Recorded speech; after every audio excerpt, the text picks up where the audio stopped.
What has it done to us? People gave us a microphone. That was a mistake. I didn't ask to be born. It's like we were pulled over by a cop like Mel Gibson. Just saying whatever the hell we want. God. Can we take a minute to not celebrate Mel Gibson? You mean on the show where we're talking about the Oscars where he won every award? Yeah.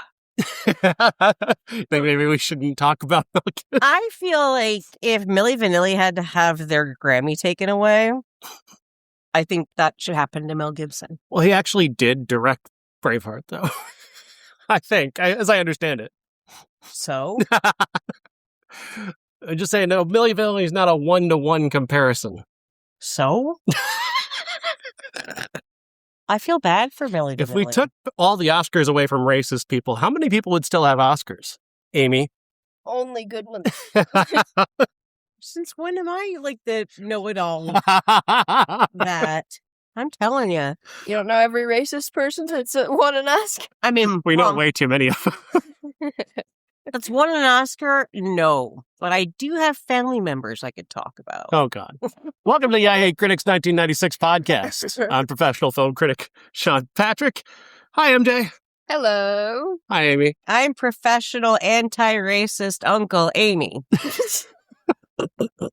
She changed genders for the viewing pleasure. Somebody had to do it. Why can't it be me? Just for the podcast today, though, not in the future. Yeah, because let's face it, I'm still just a woman. You can't have male privilege like us. Did you say male privilege?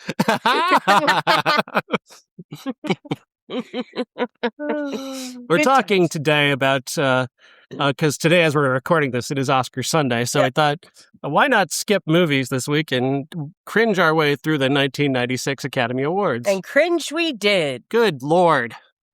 Jesus Christ. On a night when we honor Kevin Spacey and Mel Gibson. And Bryan Singer. Can't forget about him. Oh. The Weinsteins were in the house tonight. One of the first things we see if you watch the video is Harvey Weinstein. Is Oprah's on the red carpet and Harvey Weinstein is standing like 5 feet behind her. It's like, good God, we just can't escape it. Then one of the nominees is named Epstein, and it's like, for fuck's sake. Yeah. Ooh, yeah.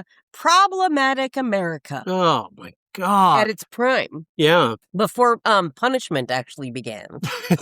What punishment? Well, I mean, I guess we kind of canceled Mel Gibson, but he's also getting like millions of dollars to do another Passion of the Christ movie, so probably not.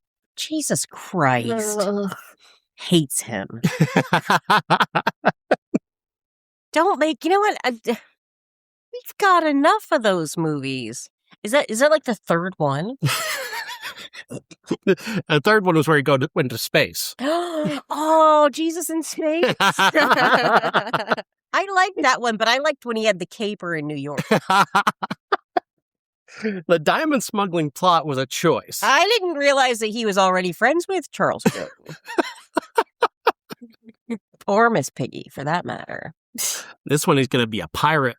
Jesus can do anything. Jesus is just like Barbie. Jesus is magic. Jesus is magic. No.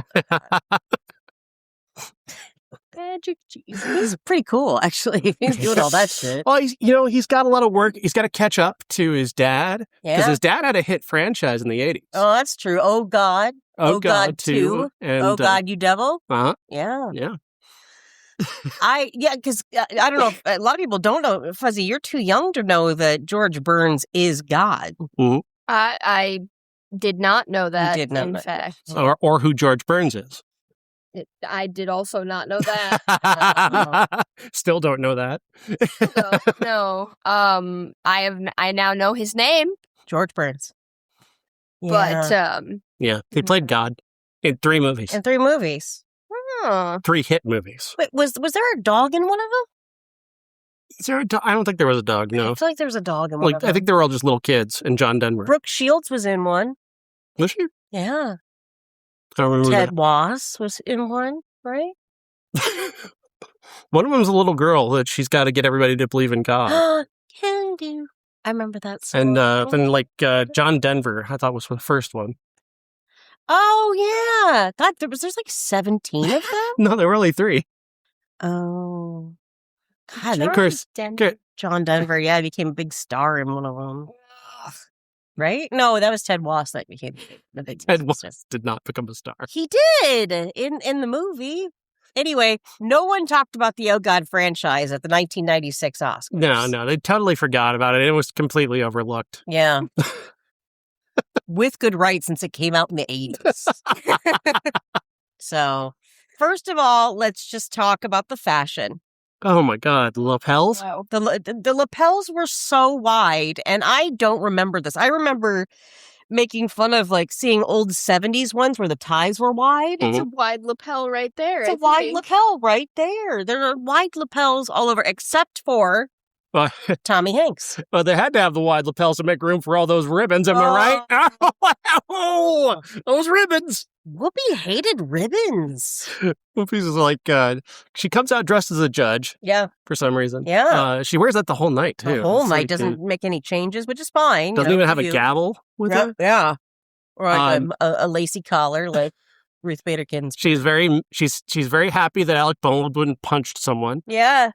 She celebrates that. But and No shout outs for Rust, though. No. Way to go, Alec. It's 1996. Shoot those cinematographers. He wouldn't have done that. That didn't happen till later. Stay in the timeline. So, But she was pissed off at Jesse Jackson because he asked her to wear a ribbon. are you mad at Whoopi? Do you want to talk about it? I am a little bit. Okay. Well, here's the thing.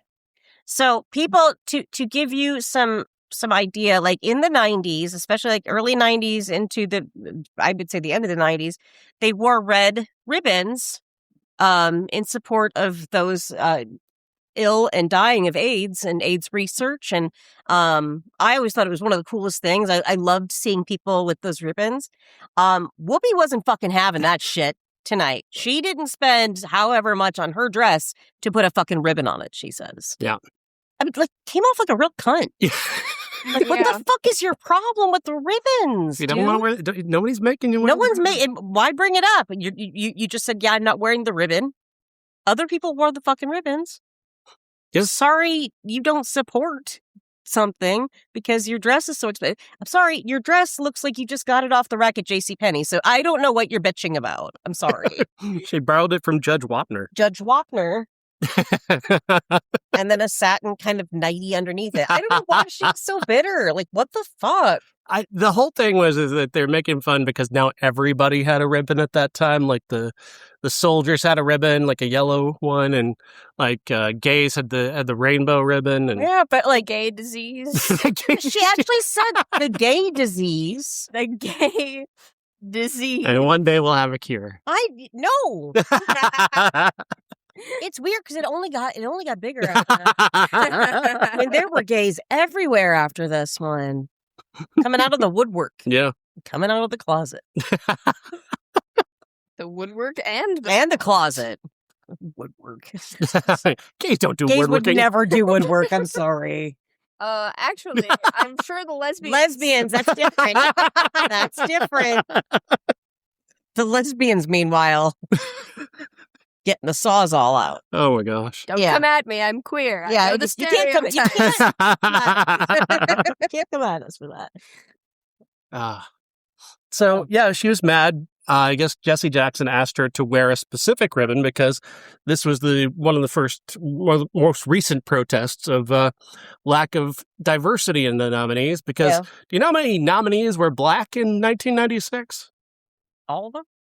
One. Oh, right. The director. Oh, I think it wore black. I'm sorry. The director of a short film. Yeah. One woman who was nominated for an Oscar. And there was one black guy sitting person. behind Tom Hanks.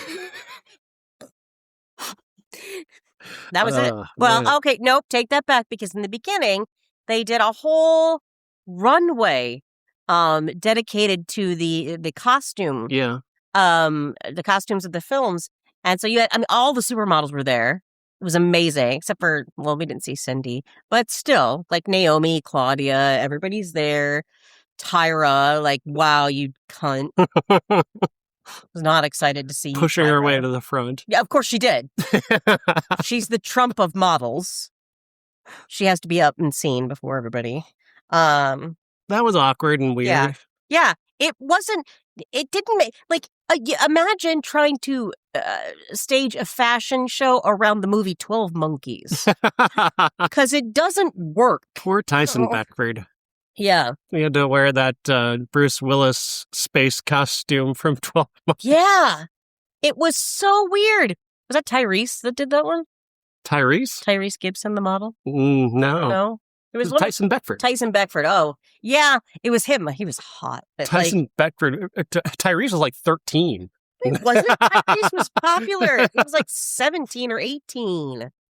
But like, yeah, it was really awkward, and I don't know why they chose that. Well, again, I do, because like fashion and the fashion awards were big at that point too on VH1. Totally like vapid bullshit. It was just weird. It was awkward. Yeah. And it remained so throughout the rest of the whole show. The whole show is incredibly awkward. Yeah. Like, there's just nothing, because there's nothing good happening. Aside from Emma Thompson being lovely. Yeah, I guess. It's no, you don't. You don't guess. She is the loveliest thing there. It's just ugly, because we got to listen, because Spacey comes up and he's giving this speech for when he wins Best Supporting Actor for The Usual Suspects. And his speech just sounds like he's confessing to everything that he's done. Everything. Like, it was so prescient, would we say? Portentous. Yeah. Like, it was terrifying. It was like those Thanksgiving videos he did years ago. Oh, God. He does them in the character. He does the character from House of Cards. Yeah. Dude, you've got a problem. Seriously. Get a therapist. Yeah. Yeah, that was weird. But I think going back to one of the things that I noticed tonight was that we had Angela Bassett and Lawrence Fishburne up there. They were presenting an award. Her fucking performance and What's Love Got to Do with It, not even a fucking nod to it. Oh, we'll have you on the Oscars, honey. It was one of the best performances of the fucking year, and she gets nothing. That's so fucked up. That is so fucked up. So did, we didn't get any nominations for the best movie of 1995, which was The Bridges of Madison County. To you, the best movie. To me. Yeah, we liked the ending. I love that movie. Okay, are you going to cry? Because I might. I don't want to. I don't want that. I might cry because it was such a beautiful film. Yes. And it got nothing. Nothing. Not even a Best Picture nomination. Which is wild. You know who wasn't at the Oscars? Was Clint. Yeah, he wasn't there. I hope he was bitter. I hope he was bitter. He's always been bitter. It's true. Even if he'd been nominated, he wouldn't be there. Hollywood's too woke for him. You just come on stage with a chair and start talking. Just start talking to an empty chair. I think that's one of my favorite core memories. Honestly. God bless. Oh, man. Look it up, kids. He talked to an empty chair. Yeah. Yeah.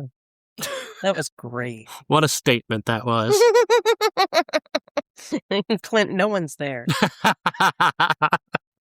God bless. Oh. No, so like, the Oscars usually, like, okay, you have Pocahontas came out, right? So they're honoring Pocahontas, and instead of having, something sweeping and cool with it, there's literally nothing to it. And then you have Take 6 coming out and singing about all the movie's songs. Like, what? I don't know if they didn't do musical performances on the show. Oh, because we had to watch it in pieces. Oh, and music can be claimed. I say it did seem shorter than it usually so I'm thinking there might have been musical performances, but the way that they handled the nominees for best original song, was that this band, this R&B group, Take 6 came on stage and sang the names of the nominees, and it's so cringe. Oh, it was so awkward. A lot of doo-wop kind of. Yeah, it was Mel not good. Gibson. Oh God.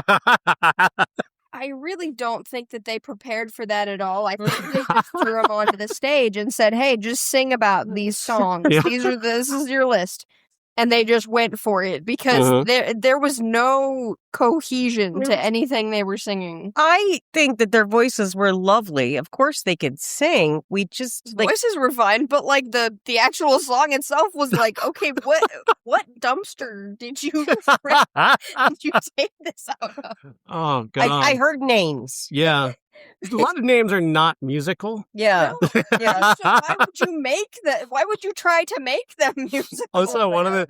of the songs is from the movie Dead Man Walking, and trying to doo-wop Dead Man Walking is just doesn't work. So he just stopped down and talked for that one.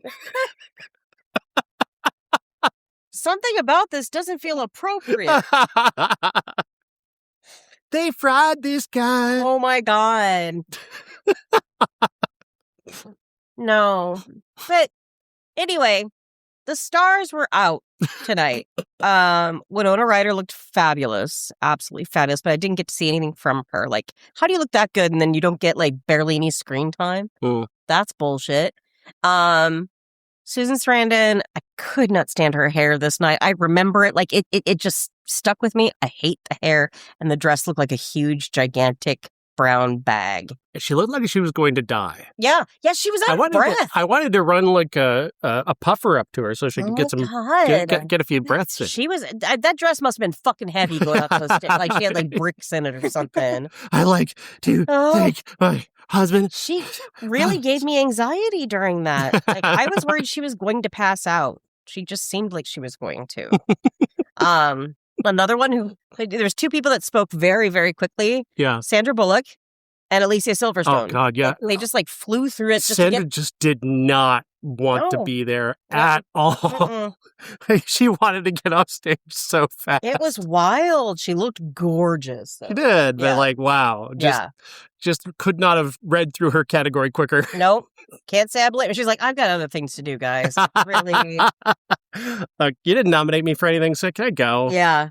Oh, yeah. Her Oscar wouldn't come for years and later. No, 2009, I think. Wow, that's crazy. Oh, for that football. Which she did not deserve to win for. Yeah. Wow. The Blind Side's garbage. I've never seen it. Yeah, count yourself lucky. Well, I don't know anything. Just call it White Savior the movie. I think the only. Well, I mean, that's every. Right? I think the only football movie I like is Wildcats. I love that. And how did that not get any Oscars? Yeah, Goldie. You were amazing in Wildcats. I love that movie. When she raps at the end. Oh, I don't remember that. I must have blocked that out. I remember the U-G-L-Y. You ain't got no alibi. You ugly. Why, you ugly. Your mama said you ugly. That was my favorite moment in Wildcats. Nobody talks about Wildcats. No. First pairing of Wesley Snipes and Woody Harrelson. Yeah, that's right. The duo known best for Money Train. Money Train. Obviously. And nothing else. Goldie Hawn was on there with Kurt Russell. They looked great together. Mm-hmm.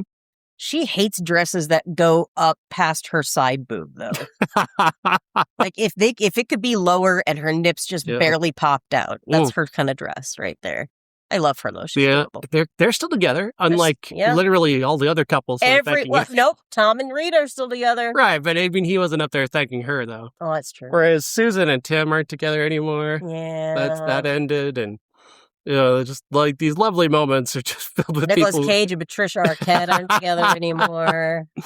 Yeah, it's awkward. Tom and Nicole. Oh God, yeah. Nicole Kidman and Tom Cruise. She looked sad. She looked like she was on drugs. Yeah, she didn't look happy. You only see her on the red carpet, but like, yeah, she's just so for some reason they mixed the red carpet music so loudly over Oprah interviewing celebrities that you can barely hear it. So all I heard from Australia, Nicole, Australia, yeah, something like that. But no, if you would have watched her like the minute she came on camera, and then Tom Cruise goes right in front of fucking Oprah and in front of the camera to get a better shot so no one notices how fucking short he is. Douchebag. Guys, I'll stand over here. It's a little higher over here. If I stand further from the camera, I look taller. Force perspective. Jesus. Yeah, I can't judge. I do anything to appear taller. Not me. Except I love when guys wear like little like Chelsea boots and shit like that to look taller. I think that's hot. Do that. Except you, Tom Cruise. Fuck you.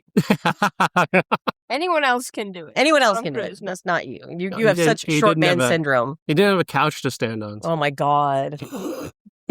Remember that time he fucked a couch? Remember? He didn't fuck the Oh, couch. that was Jenny Vance. Sorry. Yeah. He just jumped on it. Wow. I mean, he may as well. There should be a club for people with couches. That's why J.D. Vance isn't a fan of Tom Cruise, beating up couches like that. Oh my God. Not his girlfriend. I would never do that, Jimmy. I would take care of you, I couch. was just like petting it. Is that petting or is that molesting? Oh, man. He just walks into a room and just looks at a couch with like predatory Do eyes. you think they banned him from Furniture Country? Oh my God. But, Sir, this isn't a nightclub. well, he can't even like, because considering like leather would be very painful. Imagine him in like the 80s with that really kind of velour couch that we had, or the one that felt like burlap. Oh, God. God, better put something on. Lay some plastic down. Yeah. Be safe with your Be couch. You know what, guys? We don't condone it. Wait a Just minute. don't fuck your couch. Wait. Is that why grandmas put plastic on their That's couches? right. To keep their grandchildren from fucking them? Someone's grandma wasn't doing that, I think. And he's just like, yeah, my grandma didn't make us do that. So, Because his mom was on crack. yeah, exactly. We don't have money for couch covers here. Mom spent it all on crack. Fuck you, JD Vance. Anyway, back to the Oscars. From All right, 96. the Oscars, yeah, 1996, Yeah. well before J.D. Vance's time. Yeah. It's so awkward. It's just every time Mel Gibson's name gets called, you can't just help but cringe and just think he's like 6 years away. Oh God, he's so from close. just like destroying his entire life with so close. like the getting pulled over by cops and claiming that the Jews are trying to cancel him and then that phone call with his was she the girlfriend. Yeah, she's the girlfriend. Yeah, he really like upon looking back at this, he was really gross, and I you could see it tonight on this particular Oscars. He had to read off some Italian names for nominees, and he, of course, he couldn't make that sound less racist.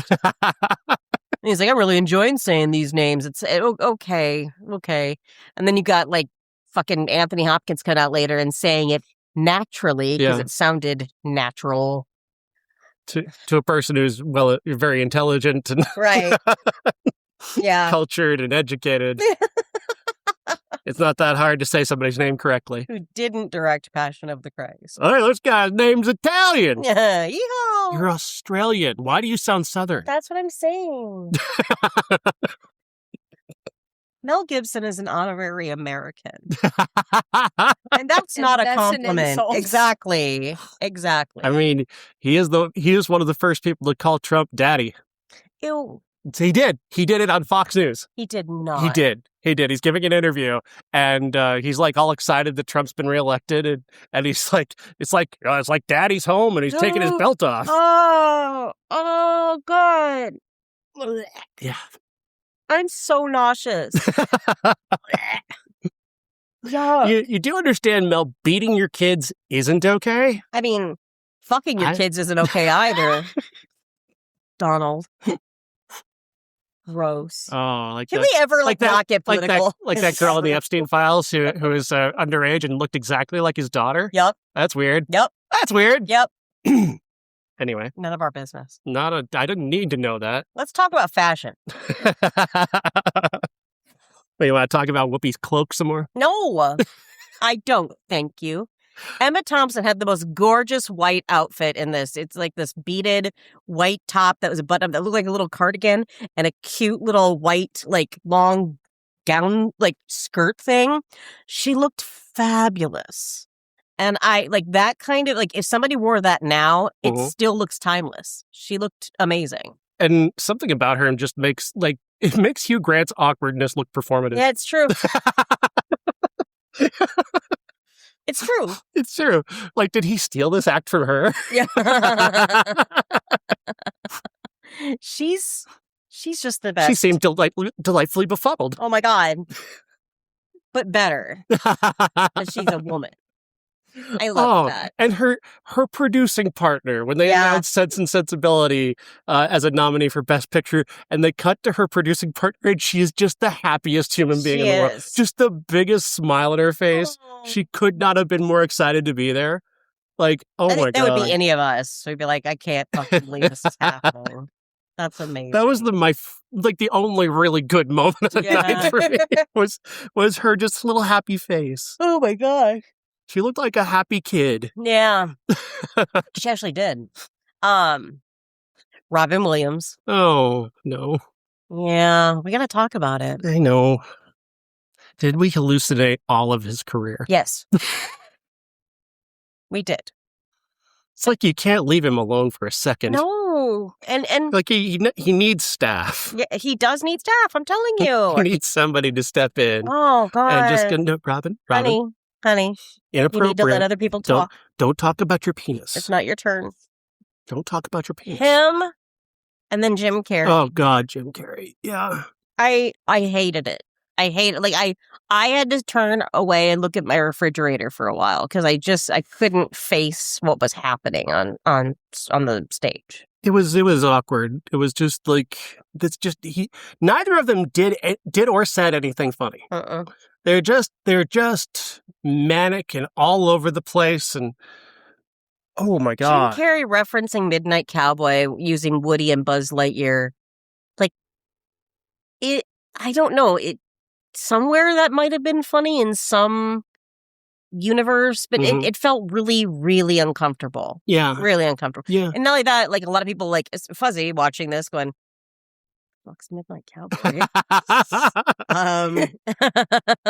That's the thing. It's like, so yeah, watching this back, there are a lot of things that did not age well. Yeah. Obviously, it like is the all of Whoopi's jokes too. All of Whoopi's jokes. Like nothing that she said was funny. Yeah. Yeah. Like just nothing happened there was no humor on the show at all that wasn't just pure cringe, like just timely in the moment, but like dead. Yeah. Afterwards. Yeah. Oh my God. Oh. Like Robin does an impression of Steve Forbes because, I guess Steve Forbes was timely. I can't knock that for the time, but like Pat Buchanan. Yeah, because he did all the presidential nominees the time, aside from Clinton. Yeah. So a lot of, I'm like a hardcore leftist, and even I felt like a kind of a liberal cringe watching this. I think us liberals need to cringe more, though. I think true. We should. Maybe that is true. Yeah, I think that is true. But then that would mean I do that. I cringe every time I look at Charles Schumer. Isn't that enough? That's out of your control. It's out of my control. That is just a physical body reaction that I have no control over. It just happens anytime I see his face. It's like a mild Tourette's. Yeah. Oh. I know. But let's try to look at the positives. The positives.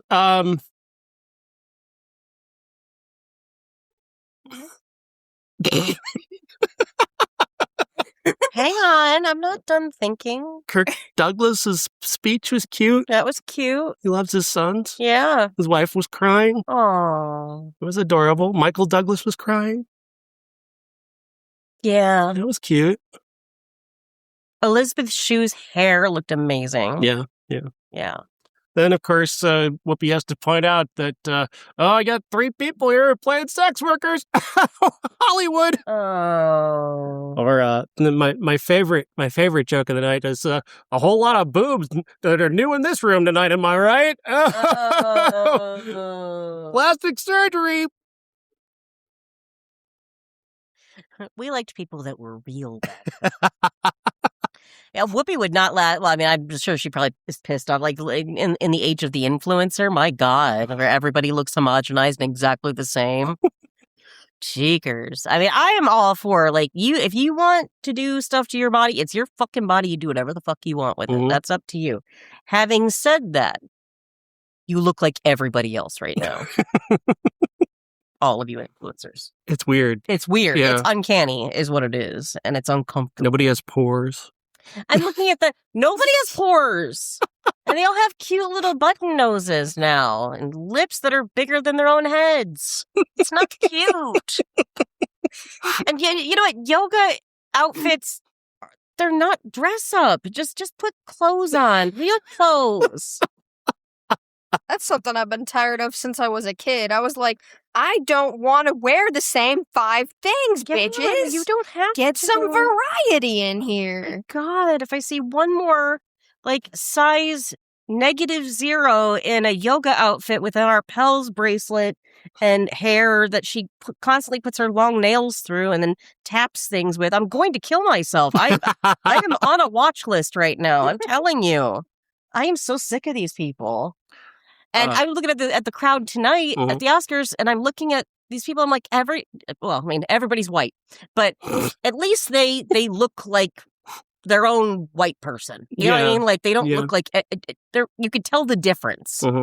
It's just not that way now. Yeah. So it's kind of. It'll be interesting to look at that at the Oscars tonight. Yeah. As we're recording this, the Oscars will be tonight. But back to fashion. Why did Will Smith's head look so small? Beetlejuice. Well, it's like so tiny. He had the world's largest shoulder pads. Are you trying? Like, no, he was wearing like football padding. Uniform. That's right, exactly. He's got those. He had extra heads, and oh my God, he did. That we're telling him don't punch anyone tonight. It was a. Wait for the future. Since he didn't have the jacket, so that's why he punched Chris Rock. That's exactly the jacket was one of those Halloween jackets with like 3 heads. Love that. He just pulled the heads off, and that's what I'm wearing tonight. That's great. And his lapels were gigantic as well. Raiding David Byrne's closet, as you said. Oh my God, he did. He totally did. You may ask yourself. What am I doing here? You looked ridiculous. I'm sorry, Will. I know you don't get to go to the Oscars anymore because you assaulted someone. But you did. You looked ridiculous. You looked ridiculous. Who did that to you? Who hurt you? Show me on the MC Hammer doll. What fashion designer told you that was okay? See, but that's what they did to MC Hammer too. It's like you give him shoulder pads. He's already got shoulders. He's fine. Yeah. Not since Dynasty have we needed shoulder pads that big. It was so huge. Is that what it's like? Because Will was kind of skinny back in the day. Yeah, he was. I mean, maybe that was it that too. Is just like an insecurity with his Could upper have been. body? That could have been. Like, I don't want to body shame people if that's what it is, but like, it still looked ridiculous. It looked really stupid. Like, because this jacket made his head look like a marble. It's just so tiny. It didn't work, okay? Yeah. It didn't work. That's all. Most of the men's outfits, every dude was wearing Mylar vests or the wallpaper from your mother's bathroom in 1982. It was the 96 prom. Oh my God. So I think I wore like one of those blue vests. Mine was blue and it looked like that. Was it Mylar? Was it? it was bright. LeMay. It was LeMay, wasn't it? It was blue LeMay. It was, you could see it from space. Oh, it was none of our business. And it wasn't blue. What was that? What was that hip? Blue. No, what was the hip color though? What that people were calling blue at the time? Cerulean? No. Oh, there was the Charlotte Hornets used it as their color, and everybody started using it for the first time. It felt like the first time they used it was in the 90s. No, I can't remember. Darn it! It's a funny reference too, if I can remember. I'm just like blue is my favorite color. Yeah. So I'm confused. Robin's egg? Navy. Sky blue? No. There was a term. There wasn't a term. There was a term. Baby. Keep trying. It was a hip term at the time. Baby was not a hip term. I can find it if you keep talking. Okay. Blue shrimp. No.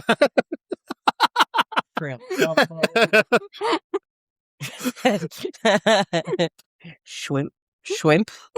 Shrimp. I want a bowl of shrimp. A large bowl of shrimp. And a little sockeye salmon with my shrimp.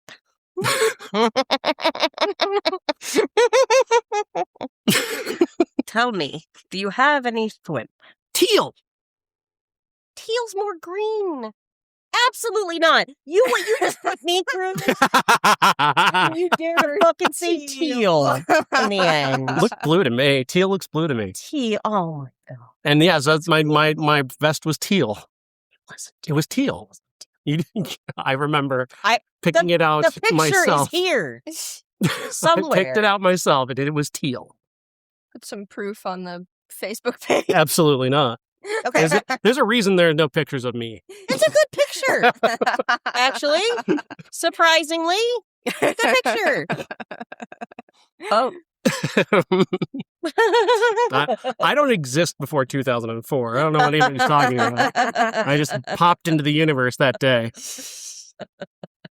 What's this 9/11 you keep talking about? Oh my god. I don't know. Oh, God. Yeah. So there's that. There's that. Jeez Louise. This was torture. It was just torture. I don't understand any of it. Like, Bridges of Madison County wasn't nominated for anything. I mean, Meryl got nominated, I guess, but... She did, but, like, still. Like, it was such a good movie. You guys gotta watch Bridges of Madison County. I know Clint sucks in many ways, but, like, he was really great in that. And he directs it so beautifully. Yeah, that's a shame. That's a shame. Like, if we're gonna, I mean, especially when you're gonna compare it to something like Braveheart, which is just the most everything. Yeah. Like, of course it wins because it's the most fucking everything. It's the most. I hate that. That's my biggest Oscar pet peeve, is the most. Like, Timothée Chalamet, if he wins the Oscar tonight for Marty Supreme, it's because he did the most acting, not the best acting. When you see him, do you go, acting?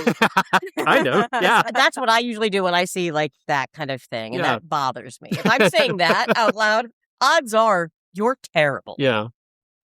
It's a weird thing, like, to think back, because, like, there's this, like, in the 60s, there's this big divide where you can see the movie people arriving and the stage people at their peak. Yeah. And I think, and we had Kirk Douglas on tonight, winning an honorary Oscar, and him and Anthony Quinn are, like, they're in the movie Lust for Life. Yeah. They are theatrical actors, just Mhm. doing these big theatrical performances, but it's set in a way that it makes sense. Mhm. But then you watch, like, it's only 3 years, 2 years, 3 years later, where you've got Warren Beatty in Bonnie and Clyde, Mhm. and it's like they're acting for a movie and not acting for a theatrical crowd, and it's such a difference. It's so noticeable. Right. And that's where you have, like, if you want to understand why the 70s movies tend to look a little weird or a little bit awkward, it's because you're seeing, like, older theatrical trained actors on set with actual, like, movie people who came up in movies, and the energy is weird. Yeah, exactly. Because, like, exactly. you've got Brando, who's, like, being told not to, like, Brando came out of the theater, so he wanted to be big. I am Marlon Brando. I feel everything. And he's in movies now, and he's like, and he just doesn't want to be there because Wow. he can't, like, be, he can't emote big anymore.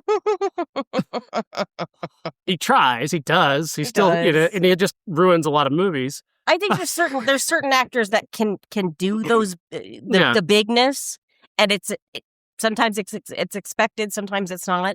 I would recommend, being the actor that I am, not to do that.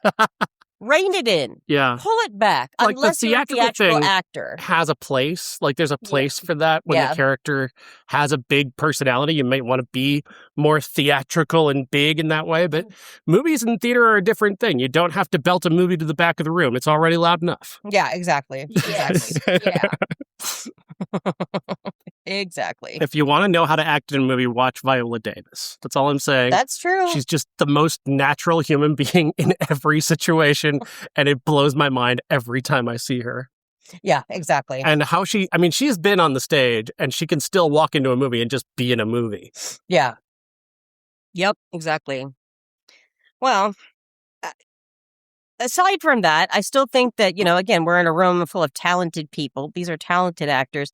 It just was so awkward that there are so many problematic people in there. And I think that was really hard. Aged like milk. Oh, beyond words. Yeah, exactly. When Spacey and Mel Gibson and shouting out Bryan Singer and Weinstein's the first thing you see. It's just bad. Yeah. It's just everything you didn't want. Yep, exactly. I mean, it's not worse than Biodome. Don't get it twisted. Right. Although in that cursed Usual Suspects movie, guess who's in that? Oh, God. Baldwin from Biodome. His follow-up to The Usual Suspects was Biodome. I mean, maybe he was just like, I just want to do something easy. I don't want to think in my next movie. Mm-hmm. So let's just see what Paulie has to say. His brother's out there punching photographers. God. Are the Baldwins problematic? Everyone except Billy. Billy's good. Billy's a good guy, apparently, from what I've read. He seems like a good dude. He's not shot anybody. He's not punched anybody. He didn't make Jesus movies. It's so sad to see. Like we see, like here you have a moment for Mira Sorvino. She wins the Oscar, and of course, like, great, I'm happy for him. Paul Sorvino is adorable. Oh, I know, crying for his daughter. But then you have to remember who wrote that performance for her is Woody Allen. Yeah, that's right. Friend of Epstein, Woody Allen. Yep. And then she went on to child, she went on to do Pureflix movies. So yeah, that's where she is now. She's in Pureflix movies. That's uncomfortable. It's very awkward. It definitely throws her under suspicion for many things. I think one of the recent movies that I saw her in co-starred Brian Bosworth. Oh, the football player? Yeah. Wow. The star of Stone Cold, Brian Bosworth. Classic film. You never see that brought up in Oscars. Like, now, much of that might just be that she's just a woman who has aged to a normal degree. Yeah. And she just doesn't get offered roles anymore. Yeah. Which, it could be sexism. She could be a terrible person. I'm not sure. I don't know anything about her. I'm just assuming it's because she's a woman. I would like to believe that this is just sexism that just kind of derailed her. As sad as it would be, Oh. But, yeah. Let's be honest, that would be very likely. Yeah. If you want to know more about what we're talking about, I did do, me and Movies of the 80s did a piece that just went up this week that is started slow, but it's actually starting to get read now, about 5 actresses in the 80s who paid the price for trusting directors or questioning directors. Mm-hmm. So you have like Jacqueline Smith in the 1980 movie Night Kill. Mm-hmm. She is told that she's going to be doing a nude scene, and she says, "No, I'm not." and she goes, "Okay, fine. Why?"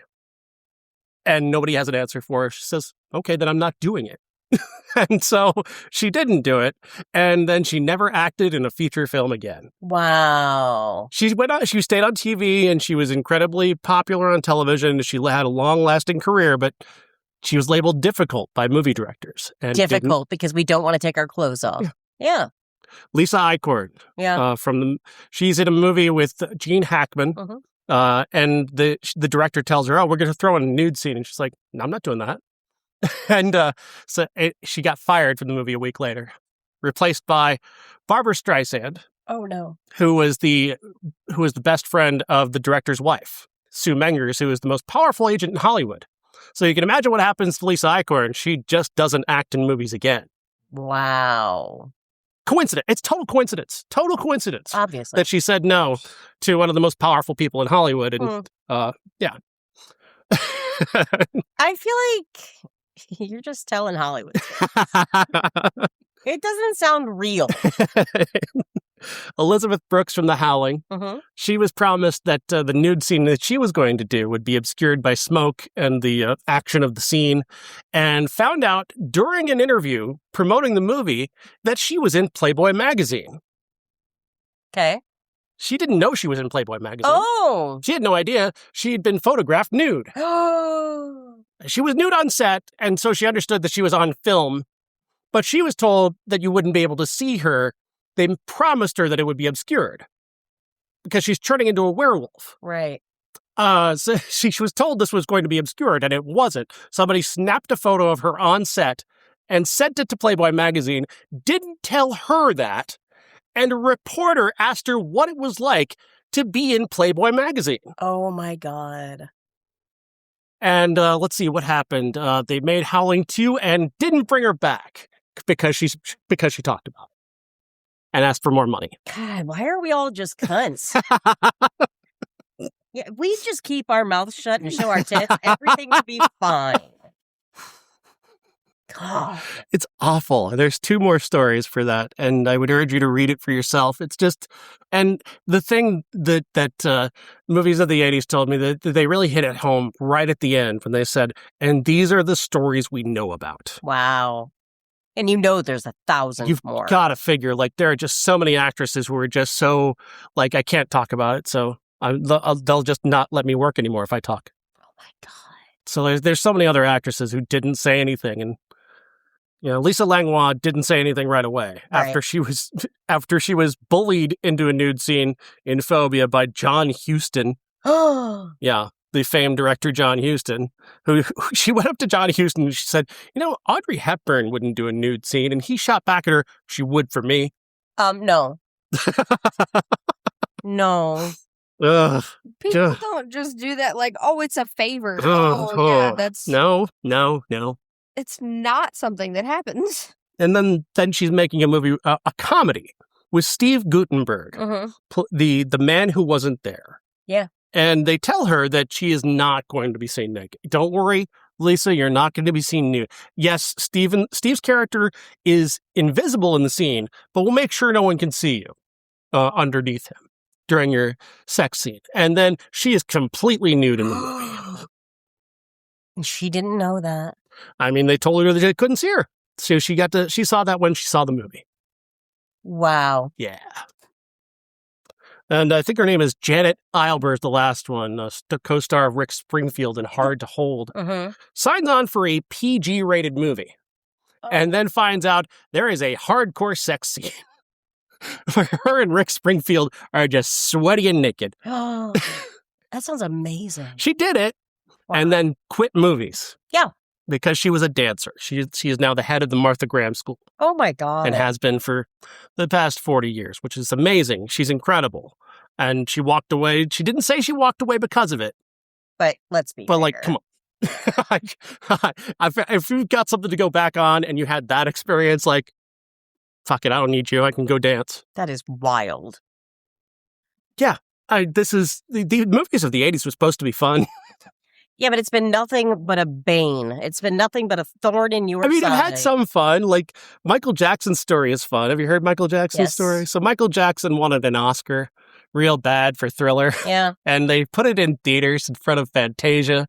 And they just did it. They did all they could, and they didn't make it out of the first round of voting. Cut to 1996, and everybody in the short film category is a movie star. Christine Lottie, Jeff Goldblum, they're all movie stars.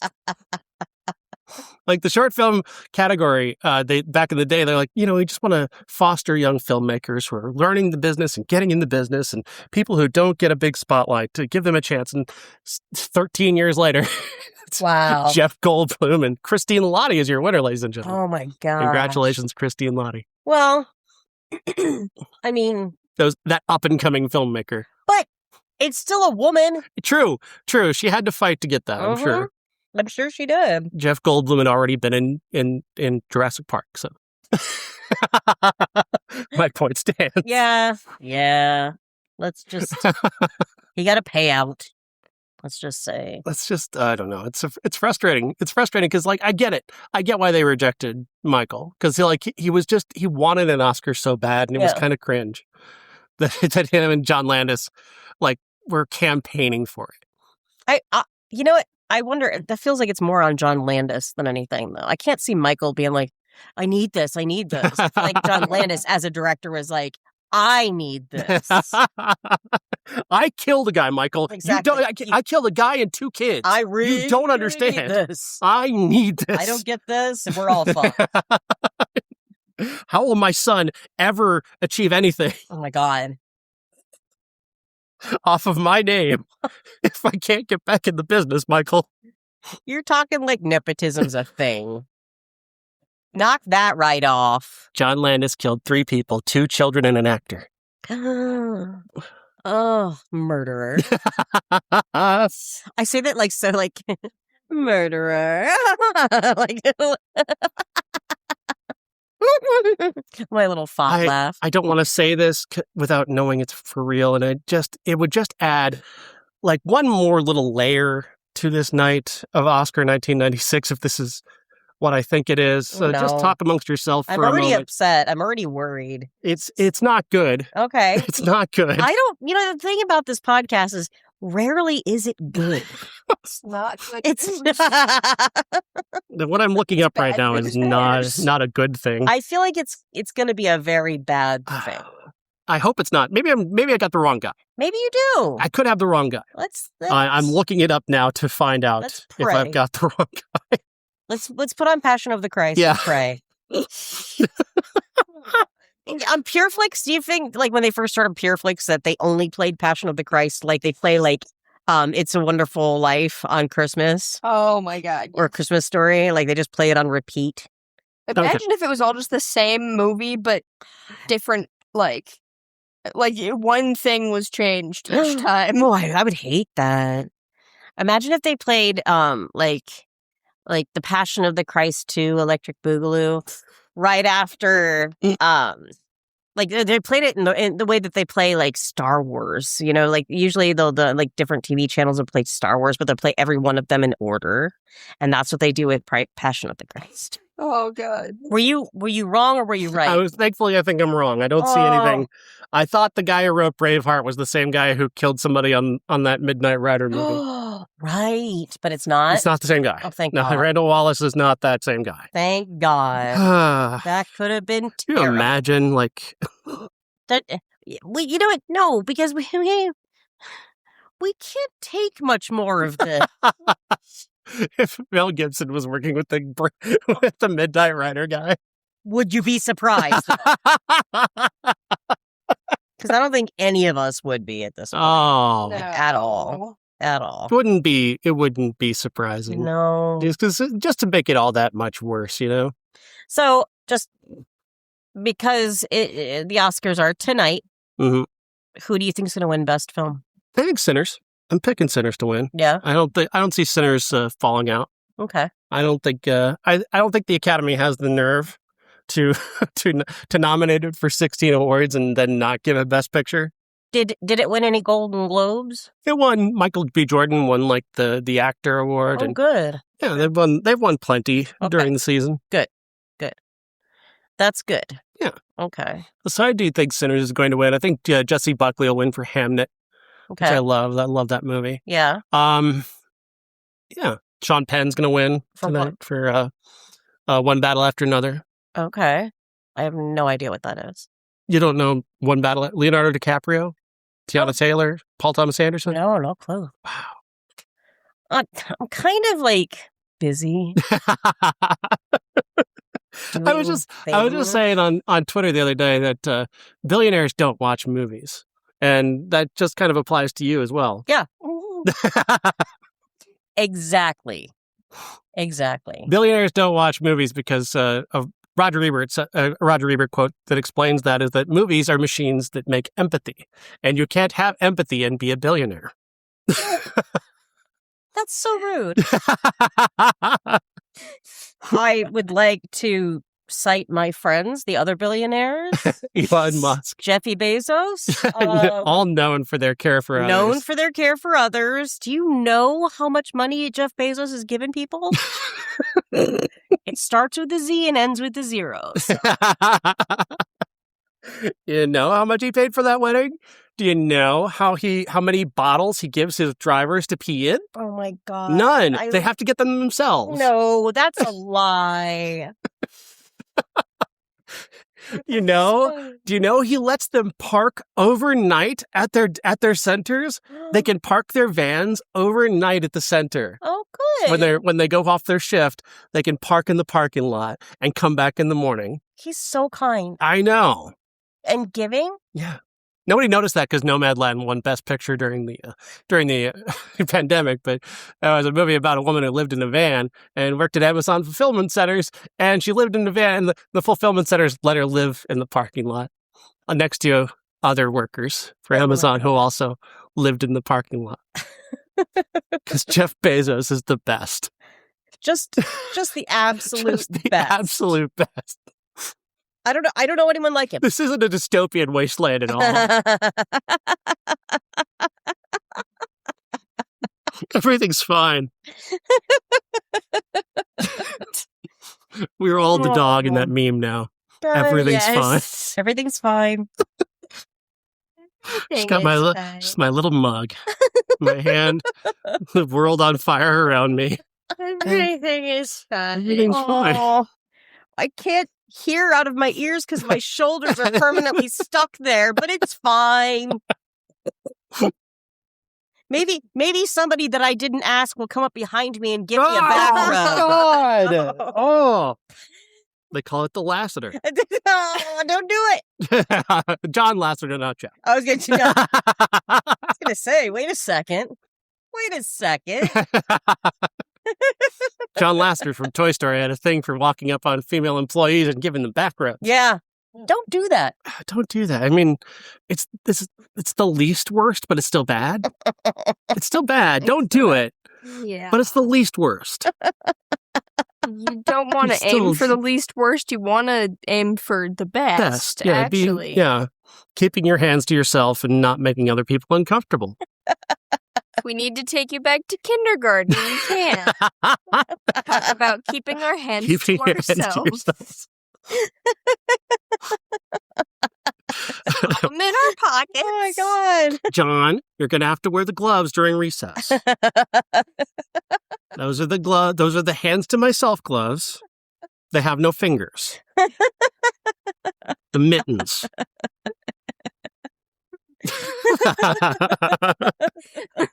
Maybe they're just full glove, like they're boxing it's gloves. Just a ball. Now you know to keep your hands to yourself. But why? When you can manhandle somebody or not manhandle somebody, why would you choose not to? Sometimes you need physical touch from people you didn't ask for. I don't read physical cues. Oh my God. If I shrink or shirk, odds are your hands are unwelcome upon me. You had an all-out panic attack when I told you that. You did, because you remembered high school and like a teacher would go around just rubbing girls' shoulders. Oh my God! Like family members, I had a visceral reaction to that because I'm like, why did so many people do that to me? Like my shoulders were just like talking to them, going, "Please touch us." Amy doesn't touch us. Please touch us. And I didn't consent, but my shoulders obviously did. Like, were my shoulders just really beautiful? Gee, Amy, why are you so tense? Oh my God! Wow. So much tension in your shoulders. This is so weird.